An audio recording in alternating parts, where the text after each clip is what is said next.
তো hello guys, আজকে ঘুরতে ঘুরতে চলে এসেছি আমি সদরঘাট। তো এসেই তো আমি অবাক হয়ে গেছি। আজ 1 মে শুক্রবার। আমরা প্রত্যেকেই জানি যে আমাদের গঙ্গা আরতি হয় প্রত্যেক বৃহস্পতিবারে। তো আজকে শুক্রবারে হওয়ার কারণ আজ বুদ্ধ পূর্ণিমা, সেই উপলক্ষে হচ্ছে। আর এর বিশিষ্ট কারণ আমাদের গঙ্গা আরতি 4 বছর পরিপূর্ণ হলো। তো আজ থেকে আমাদের এই গঙ্গা আরতির ঘাটের নাম হলো গঙ্গা আরতির ঘাট। তো আপনারা এবার একে একে গঙ্গা আরতি পরিদর্শন করুন, আর ভালো লাগলে লাইক কমেন্ট শেয়ার করে দেবেন।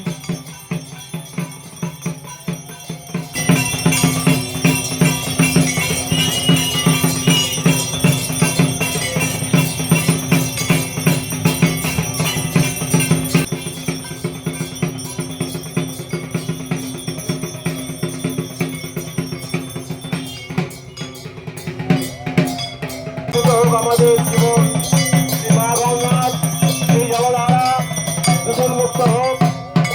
এমনই মায়ের জলের গুণ যে আমরা